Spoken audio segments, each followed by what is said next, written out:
Of Kennebec, I'm Sean Karen, And this is Jeremy Leza. and today we have a very special guest in studio. We have Jake from Maine Bitcoin. Welcome to All Sides Kennebec. Hi guys, I'm Jake. So I wanted to invite you to come chat about Bitcoin. One, because of all the politics going on, and I don't think a lot of people really understand what Bitcoin really is and what you could do with it. So I figured I would just invite you on and we can chat about it. Absolutely.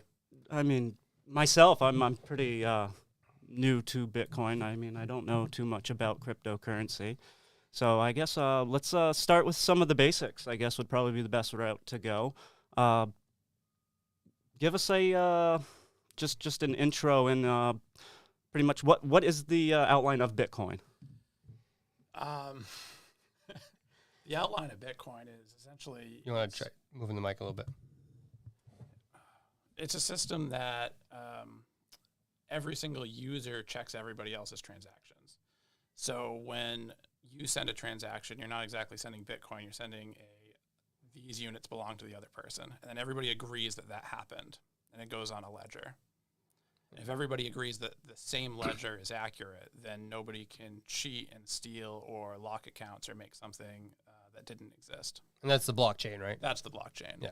Okay. Now, with the blockchain, how many, because I know it checks, like it's essentially checking the work. How many times does it has to be, how many times does it have to be checked before it's essentially confirmed that the transaction was made? A transaction is cryptographically signed by the one making it, and then it is added basically to the network. You send it out to the network, which is an unconfirmed transaction. It doesn't exist permanently yet at that point. A miner is guessing hashes on a bunch of transactions put together, and when it finds the, we'll say the winning hash, essentially a lottery ticket system, it publishes that block. They get rewarded with new coins, and then that transaction is included in the block with a bunch of other transactions. At that first block, it can be considered like a permanent transaction, but the more blocks that are built on top of it afterwards, the more secure that is. So it's essentially just how it double checks. Yeah, every 10 minutes, approximately, there will be another block. And every block is built on the previous one, hence a blockchain. The further back your transaction is, the more it would cost to invalidate it. And if it's back even like a day ago, there isn't really even a government that has enough computing power to actually go back and alter it. So that's how they keep the security of it. So yes, exactly. That's actually really good to know. I'm sure you probably could get a little more better questions in with it. Yeah. So explain the difference between a hardware wallet and a software wallet. I guess I'd go into a little bit more detail on that. A lot of people would look at a wallet as anything that they feel that they have Bitcoin on. There's a we'll call it a hosted wallet. A company offers a interface where you can store your Bitcoin. It's not your wallet. That's like an exchange. Yeah, right? it's not your wallet. It's their wallet. It's right. a bank. It's no different than a bank. Like Robinhood, for instance. Yeah, that's one step worse, if you will, because you can't withdraw it from Robinhood. But even so, it's somebody else's wallet. It's or not Coinbase. Yours. Yeah, or Coinbase or Kraken or any of these other companies. So that's not your wallet. It's theirs. It's like a bank going and putting your money in a bank account. Sure. A software wallet is software you run on your own device, and they consider it a software wallet. A hardware wallet is also a software wallet. Hardware wallet is considered a wallet that's not connected to the internet. You generate your private keys offline, and then you keep them offline. You would say, normally when people say a software wallet, they mean a wallet that runs on a computer or your phone and has a connection to the internet. It could potentially be cracked by a hacker or some type of issue like that. Okay. So the hardware wallet is, you have to have physical possession of it. Otherwise, there's really no possible way for anybody to have access to your coins. And so because of that, the hardware wallet is something that can't be, the government, for instance, can't take that money. No. They can only take it if it's like based off from an exchange. Yeah, generally speaking, a software wallet being a wallet that you control, they wouldn't have any access to it unless they had access to your computer or your phone in the first place. Okay. In the same way with a hardware wallet. Yeah, and the hardware wallet, they have to have physical access to you, yeah. And there's a bunch of specific devices made for it. Okay. You can consider most of them like a flash drive with a screen and a couple buttons. Okay. Yeah, kind of like similar, like something like this. Yeah. Yeah, a little bit bigger. But same idea. It's Yeah. Okay. It's kind of amazing how these cryptocurrencies have popped up. What are typically the more prominent ones that are out there that are people are getting into more? I mean, you could easily get a list of the top ones. There's a website, coinmarketcap.com, and it'll just list them by market cap, which is value-wise. But Bitcoin and Ethereum are the top two. Okay. Our company sells Bitcoin, Ethereum, and Monero. Bitcoin being almost 99% of all of our sales. And Makes then sense. a little bit of Ethereum and a little bit of Monero, which those ones seem to compete a lot. There seems to be a lot of interest in Monero in the cash market specifically. So what does Maine Bitcoin do for its customers? As far as buying or selling Bitcoin, the business essentially buys Bitcoin for itself and sells it for a profit for itself. We're not a service industry in that sense. Most of the services that we offer are actually either educational, paid by the hour, or completely free. We offer businesses ways to accept Bitcoin, and we don't charge for that at all. One big question I have with Bitcoin is how would you turn it into tangible cash? You could show up at one of our machines and send it to the machine. It'll spit out cash for you. And we have one of the best rates in the country, including all the exchanges, if you want to sell your coins. Now, I know that these machines are fairly new. I know I've seen a couple of them here in Waterville recently. I think the first one was 2011 or 2012, and it was actually I forget which event. I think it was the crypto conference in Portsmouth, New Hampshire, that they showed it off at. And that's actually the manufacturer of the machines that we put in now, Lamasu. I was going to say, I remember seeing a video back on, I want to say it was Facebook, but you could essentially turn your Bitcoin into physical bars of gold and redeem them at the machine. I want to say it was in Saudi Arabia was where the machine was, but it was kind of neat how they were doing it. Like a vending machine that dispenses gold? Yeah, but you could buy it with Bitcoin. Yeah, but you send the machine Bitcoin and dispenses gold. That's cool. Pretty cool. So, I don't know. I thought it was something kind of neat. So I've had more than a few requests to accept gold or silver so they could get out of the other exchange fees, which I had to turn down since I have no idea how to handle that. And getting into, I was reading on your site, it was, and I was reading a little bit about, it was talking about having to report like larger transactions or small, and then the smaller ones you don't have to. What's that all about? There are regulatory requirements for our business to report larger transactions, mostly because it's cash related. And I can't get into extreme detail on it, but there's certain levels that we need more information. Most of it is simply kept on file. We don't have to send it, do anything with it. And that includes almost everything that happens with any of our machines. We do have people that come in for specific appointments, and that would be a different situation. But one of the things that we do that none of our competitors do is you can buy a smaller amount. Right now it's $300. You could buy or sell. You don't give any information at all, not even a phone number. We don't require anything at all. And the reason I bring this up is because I know with cryptocurrency, a lot of people like it for that anonymity. Absolutely. Within we'll say the crypto world, where you can buy things at businesses with crypto, you can earn it, you can mine it.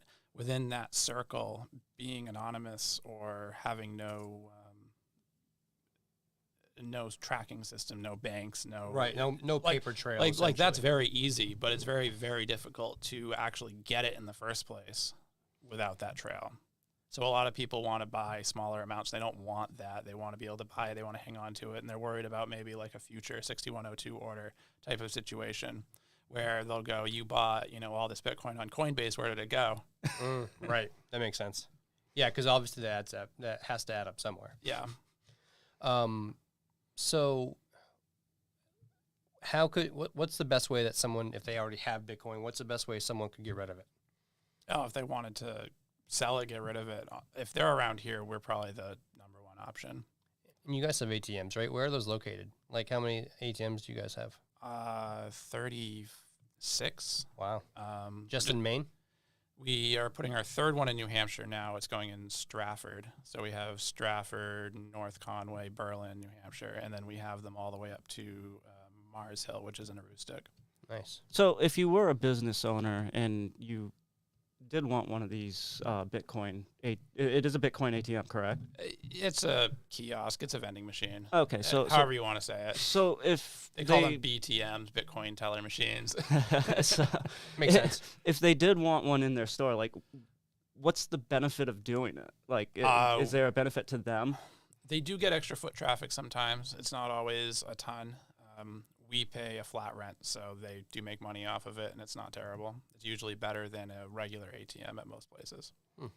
Because I thought that was kind of an interesting thing to do. So if you do have a business front, you have a corner that doesn't have anything in it. I mean, it may be something you could look at possibly to make some money. Yeah, like 3 square feet at most. I was gonna say they don't take up much room. Yeah, I saw Happy Trails in Joe's Smoke Shop just got a Bitcoin ATM or BTC put in. I was gonna say I know there's one up on College Ave, one of the head shops. Yeah, ours is one in of the shops has 80, one. 80 College Ave, which is there. That's Greener Medical. Okay, yeah, I was gonna say I think that's. I was what you're gonna. talking I about. almost said the other place. That's why I didn't say it. I didn't want to. I didn't want to say the wrong one, so I was gonna. I'll leave it to him to say. Yeah, So, that's the one we have in Waterville. but Nice. yeah, so it's starting to turn into a very interesting thing here in the state. If people are more interested, so you do have a .com for this too. Yeah, it's BTC Maine as in the state.com. Definitely, and I think people should definitely check that out. I mean, I have a little bit more reading to do on it myself. I don't have much knowledge on everything, but I know a little bit on the political aspects, and we were talking about regulations before we started, and I think that might be a good spot to get into.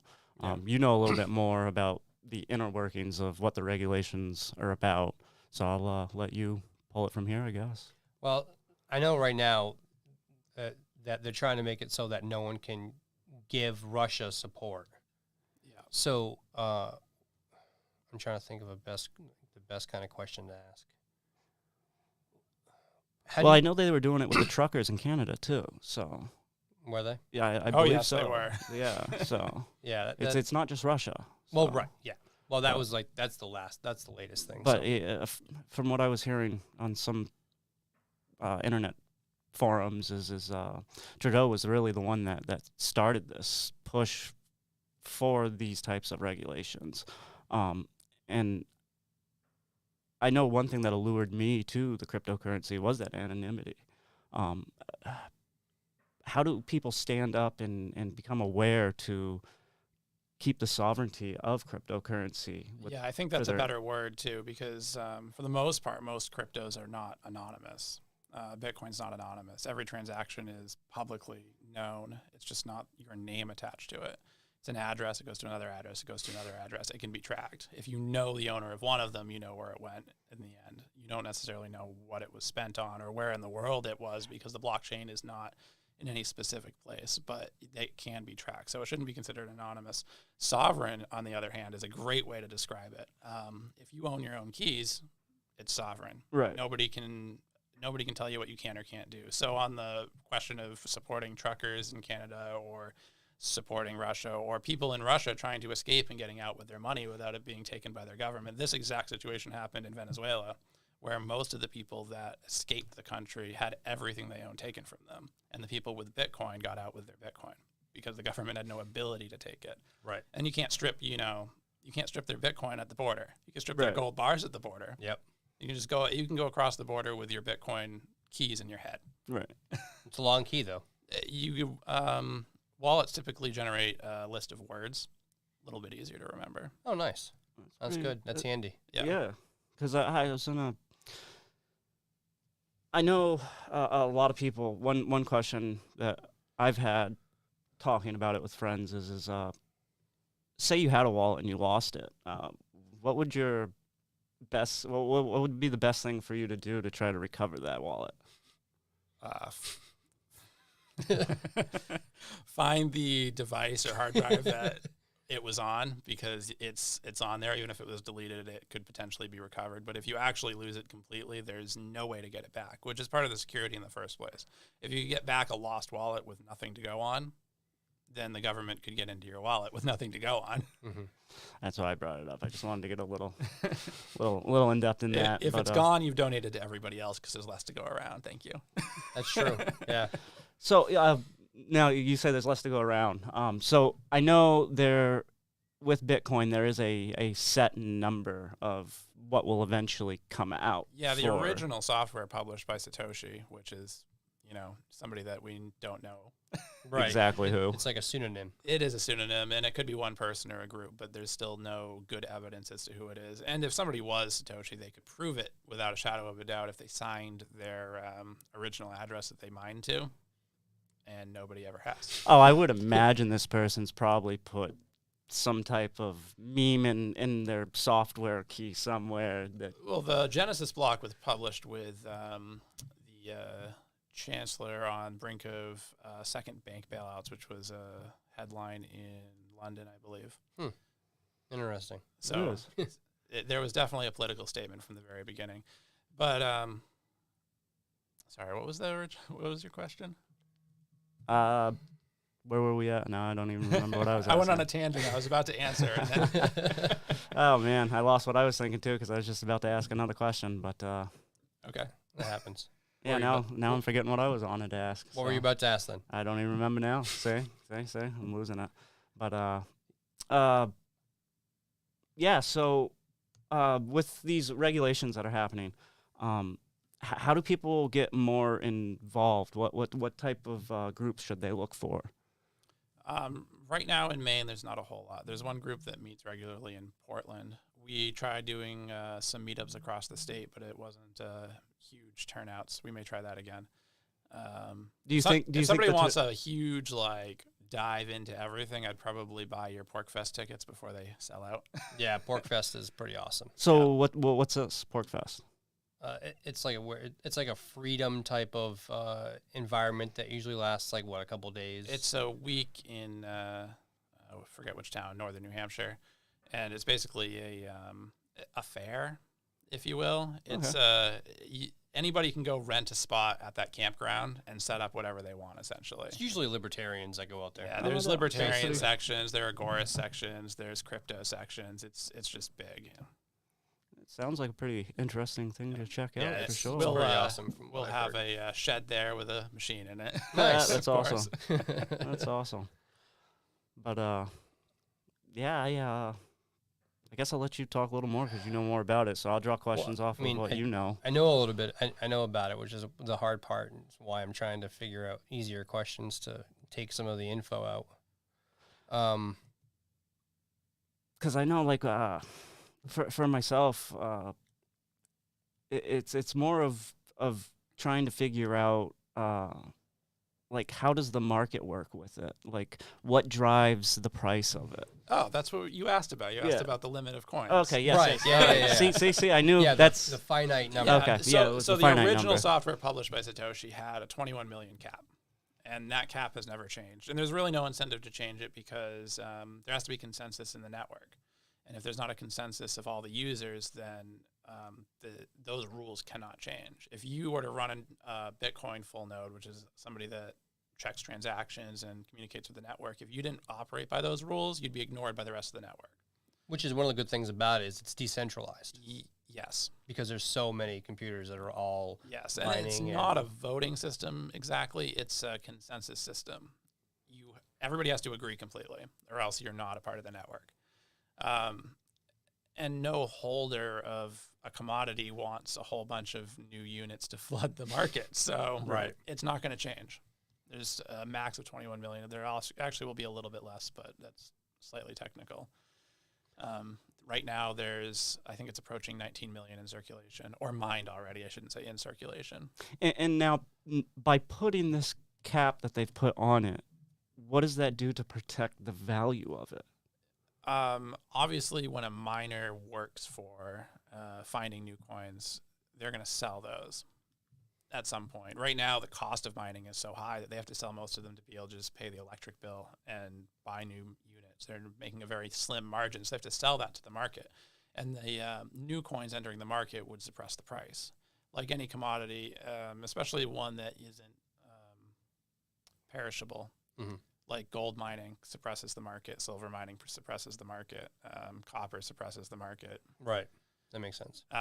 Without that suppression, the market can be there'd be just a set amount. So if there's more interest in it, the price would go up, of course. Right. If there's It'd be less, it would subject go to down. change, yeah. But there's no way to force it down by producing more. That's definitely a very good allure to it, I think. Yeah. Because I know with fiat currency, every year that passes, Fiat currency's a joke. Well, it's supposed to be used as money because the best money is finite. It has to be that way. Otherwise, you're creating new units. You're always devaluing the currency. devaluing something. Right. And the at that first point. receiver of the new money ends up having the advantage in the economy. Yeah, because the old person had their money devalued. Exactly. It's not devalued right away. It's devalued after it's spent. Right. So if the U.S. government doubles the currency in circulation tomorrow, then it will take a while before it's actually worth less. Whoever they give that equal amount to gets to spend it at the higher value, Right. all the way down until the dollar's worth half as much, which seems to be not too many years right now. Yeah, which is why it's scary to see the government's trying to get into digital Yeah. cryptocurrency. Anything any government makes that they report as being similar to Bitcoin is not. It's kind of, they're racing at this point to try and make people want to use a digital currency, and all the allures of using a digital currency, because there's no banking, of course, and you can use it online. It's very easy. It's a lot easier than using PayPal or a credit card, really. If they create something like that and people start using it and people don't use Bitcoin anymore, you're basically giving them control, like the government is everybody's bank and you have no other option, which would be removing cash. And the way I look at it, it's Pandora's box is open. Yep. We're going in that direction no matter what. And really supporting Bitcoin is the one way to keep governments from having absolute control over all the money. Because I know, like even smaller governments are getting into the mining of Bitcoin. Yeah. I don't know so much for governments getting into it, but creating incentives for people to go and mine. I know El Salvador was opening. That's what I was. Yeah, they were opening one of their geothermal Should have been a little more plants. specific. Yeah. But That's cool. so yeah, what would be what's the allure to maybe starting an incentive program for that? Could it create jobs? That's their thought. And I think it has brought a lot of money into their country. And they were also going off of the remittance costs. Huge money in the remittance area. And it costs, a few cents to send Bitcoin to somebody. It doesn't matter where they are. Right. Because it's literally just... And all the remittance companies are pretty much U.S. based and all their profits stay here. So earlier you had said that cryptocurrency is not anonymous. Are there any types of cryptocurrency, or Bitcoin rather, is not anonymous? Is there any type of cryptocurrency that is anonymous right now that's available? Fully? Monero and you said earlier Zcash are the two more popular, we'll say more anonymous options, and we do buy and sell Monero. So what's the big difference, other than like the anonymous aspect of it, what's the big difference between that and Bitcoin? I don't know if I'd be qualified to go into super detail on that. Okay. The difference that matters is the anonymity factor. And all it does, say in like a Monero transaction, instead of the miner having all those transactions out in plain view, when they mine a block, all those transactions are pretty much mixed together where you can't see who sent to who. Okay. So that's pretty much like at that point in time, it's just hashed information that you'll never be able to retrieve. Yeah. And that's kind of, from my gathering, kind of like what Zcash is, but that's not by default anonymous. No, it's optional by the user. Right. And exchanges don't use that option, obviously. Right. With Monero, it is by default. Essentially, it's like with Bitcoin, the bank's books are public. They're online. Anybody can look at them. Right. You can take any kind of like wallet info and just Yeah. bring it up and see what sent it to what and things like that. You just don't necessarily know who owns that wallet. Yeah. By contrast, if you were to look up a transaction, the public information transaction for like Monero, you'll see that it exists and you can't see the address it came from, where it went to, or how much. Oh, wow. So that in itself would have some advantages, of Yeah. course. Yep. So how much data does that take up per transaction versus, it's kind of technical, but versus like what a Bitcoin transaction might take up? Does that take up any extra? I think it's like a little. I think it's a header? little bit more. Yeah, because it's got to insert like a little bit more info in the header, I would assume. Well, I mean, To it's encrypt stripping it. info, but I do think it's a little bit larger. Okay. So for people that don't, can you kind of elaborate on what we were just talking about in simplistic terms? So for the network to stay alive, nodes have to keep all of the data for all the transactions that have ever happened. Otherwise, it doesn't work.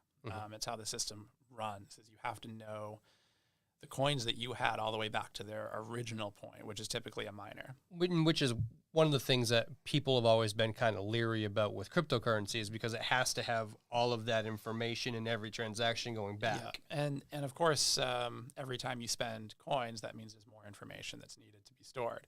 And it's not like you have to hold on to that information. Every single full node in the whole network has to hold on to all of the information. Because they have to all agree to it in order for Exactly. it to be legitimate. Exactly. There are nodes that run on less than all of the information, that basically rely on information from other nodes, but there has to be all of it out there.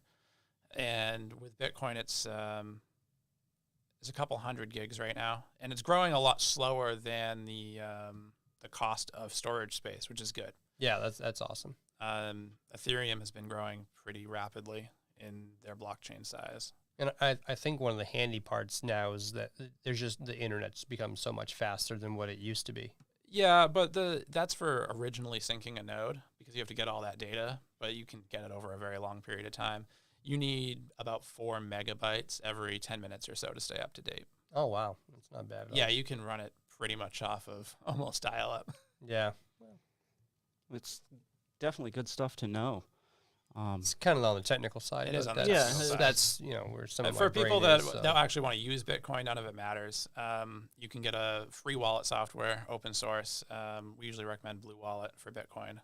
Okay, so you're saying there's different types of wallet for Bitcoin? Is that what you're saying? Oh yeah, there's hundreds. Okay, let's least. get into that a little bit, because It's I an I didn't know there was different types of wallet. I It's thought there an was only one type. open protocol, so anybody can build a wallet. Okay. You can go home and build a wallet. I mean, if you know how. Whoever he was. That was probably, William. Yeah, he could probably go home and work on one. It's, of course, it is technical, but it's not like you have to go and ask permission. It's a set of protocols. You put it together and it works. So there's a bunch of different wallets out there. Some of them good, some of them terrible. Some of them aren't your wallet, like we were talking about earlier. And is this where like a company like yours would come into play to? We don't make any wallets, Oh, so okay, so you don't. but we do recommend some. Okay, so it's essentially a company out there that helps build them and In the free open source software world, it's usually not a company. It's usually a bunch of people donating their time. okay, I see what you're saying. Right. So it's like a for the Discord. common good. Right. It's okay. It's like the Discord open. It's like open source software. Right. Everyone just Yeah. kind of contributes to the Okay, same yeah. software base in hopes of, Which is what Bitcoin is as well. right. It's definitely fascinating stuff. Which is kind of the what people have always thought about Zcash, where it was always kind of more commercialized. It was. The guy that started it, I guess, also owns a commercial entity that's put money into it. Yeah. Now, what would be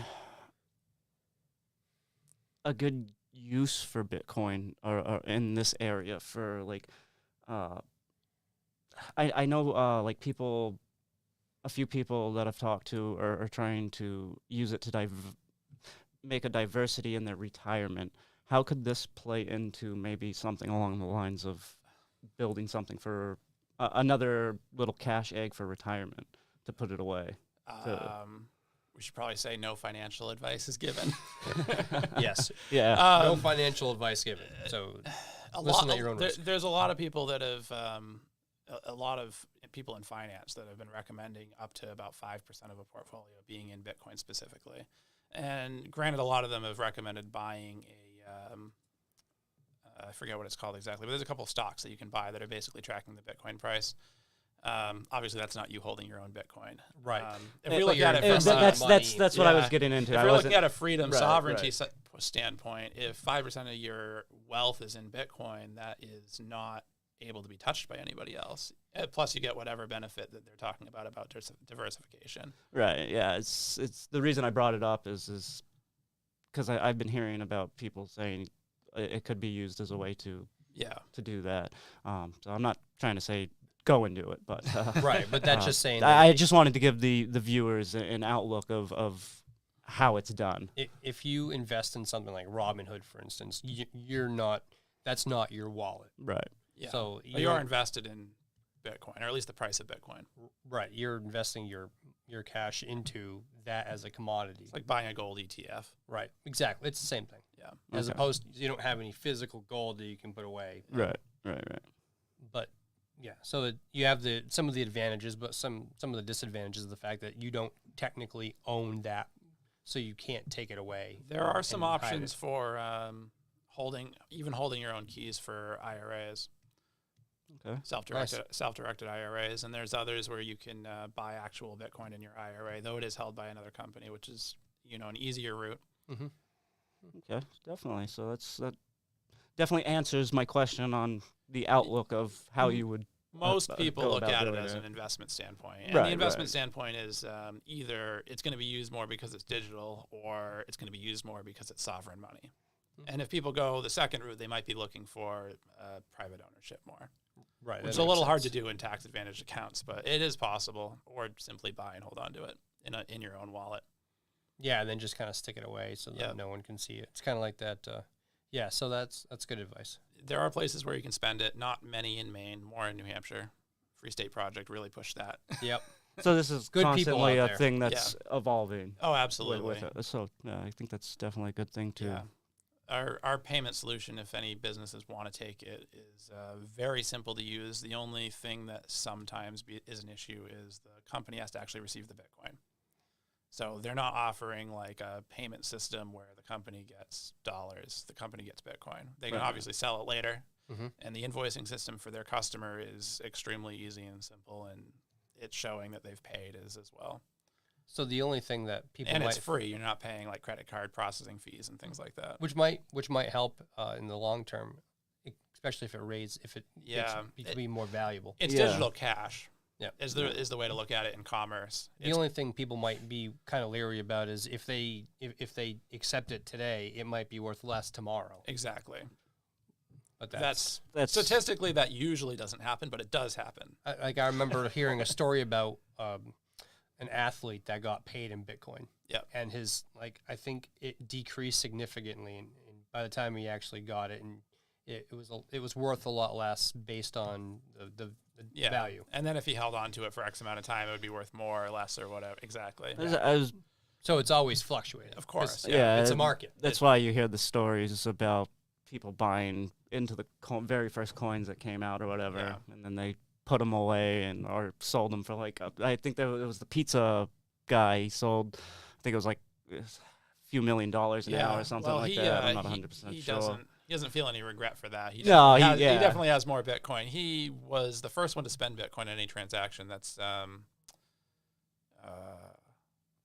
can't remember right now. It had to do with pizza. He offered up 10,000 Bitcoin. Wow. For pizza delivered to his apartment in, I think it was Miami. Holy cow. And somebody took him up on that. He actually did it a bunch of times. That'd be no doubt. That's crazy. Now the price that he figured out, he decided to offer 10,000 coins because the cost of electricity to mine that many coins was about the value of a large pizza. Oh, wow. So there was no value at that point in time. Right. And just to put things in perspective, I think it's like what, $44,000 now per coin at the moment. Yeah, like 47 right now, I think. Yeah, that's if you bought one full coin of Bitcoin. There's that's something to talk about.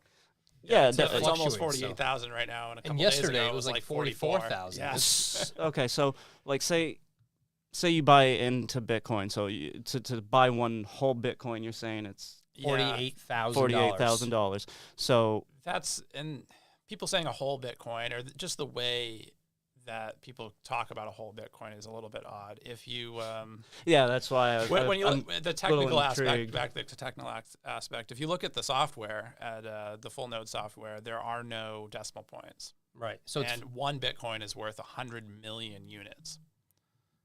So it's to the 8th decimal.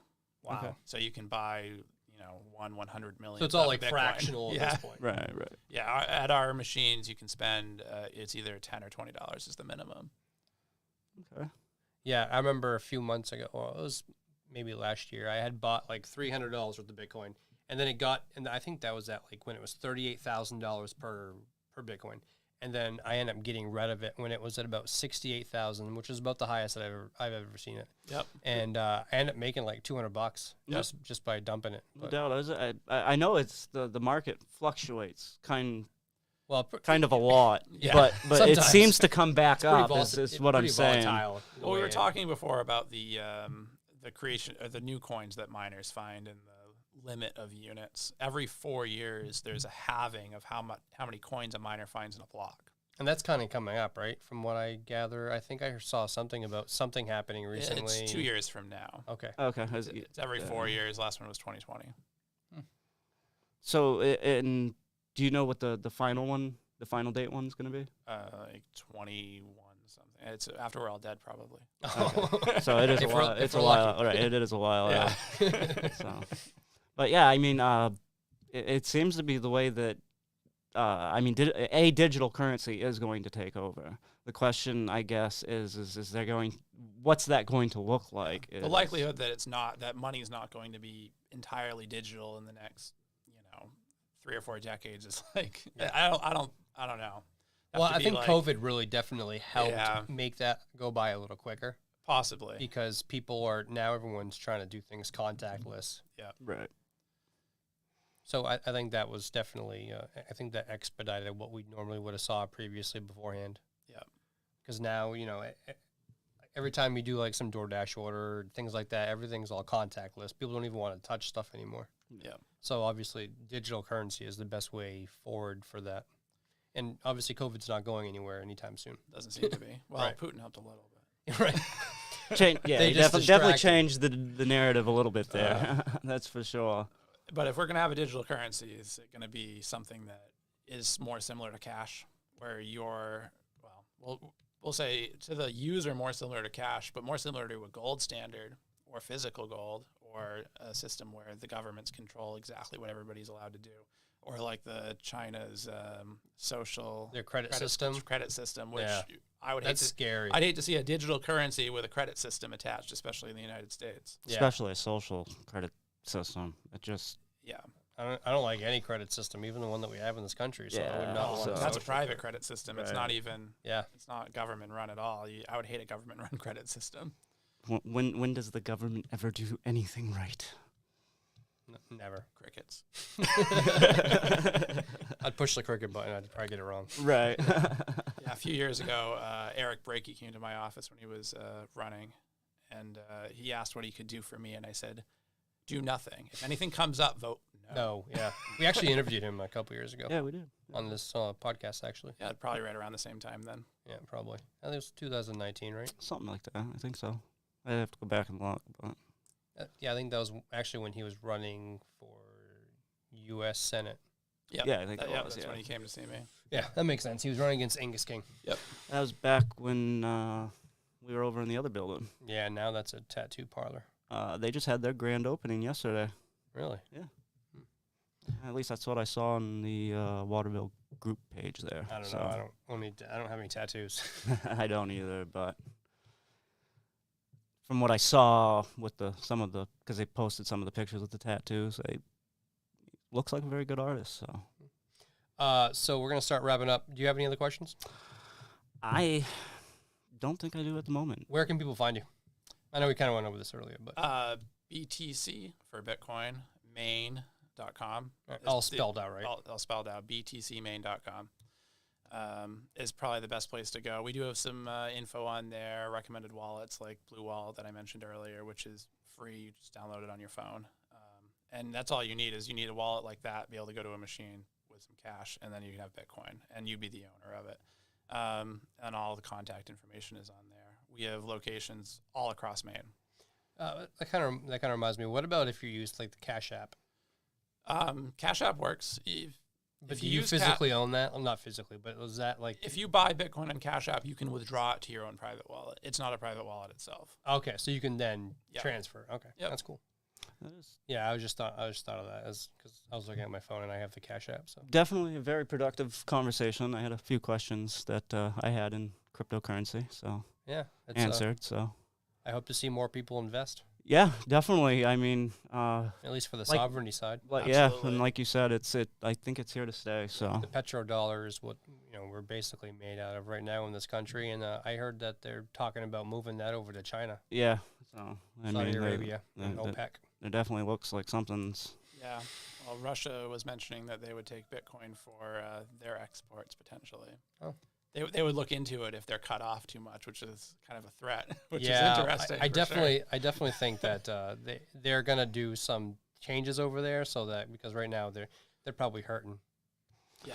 Yeah. They're cut off from the Swift network and everything. I was gonna say a lot of banks just boogied out. So Yeah. Well, if they want to export oil to a country and the country wants to pay them and actually wants to buy it, Right. They got to do it they're somehow. pretty much cut off from a lot of systems to do it well. I'm Yep. sure it won't take long before there's third party from somewhere over that way helping. Well, that's the Move. thing. The reason that they would take Bitcoin is third parties cost a lot of money. Yep. Yeah. With Yep. with Bitcoin, you don't need a third party. Right. You can just transfer it via your wallet. Yeah. How would you even transfer something like that? Like just give them the Bitcoin They give info? you an address and you sign a transaction saying that that address owns the Bitcoin. And that's actually, that part is free? Yeah. Or almost free? Well, yeah, signing broadcasting it to the network and getting it included in a block, you pay a voluntary fee for the miner to want to include it. It's right now it's pennies. Oh. And it doesn't matter what the amount of Bitcoin is. Oh, really? So it's not pennies per? No, not at all. Awesome. It's cool to it's know. per byte because when a miner creates a block, it's based on the byte size that they can fit a number of transactions. The smaller the byte size of the transaction, the less it costs. Awesome. Good things to know. Yeah. So. All right. Anything else you want to include? No. I think we've I think that's it. hit on every topic that we have for I today. think it's good. And if you have any other questions, then you can find him at his website. Definitely, we want to thank all A Shared Studio for allowing us to bring you all sides of Kennebec. We forgot to plug last time, so Yeah. A Shared Studio, don't forget it. That's right. If you ever want to do any podcast rentals, we're here. And it is a very, very nice studio. I've enjoyed making casts from here, so As have I, both owning this place and doing the podcast side. I mean it's definitely come along. So Yeah. it's definitely you guys should check it out. So I'm Sean Karen. SharedStudio.com. Yes. And I'm Jeremy Leza. Until next time, remember, a true patriot questions everything.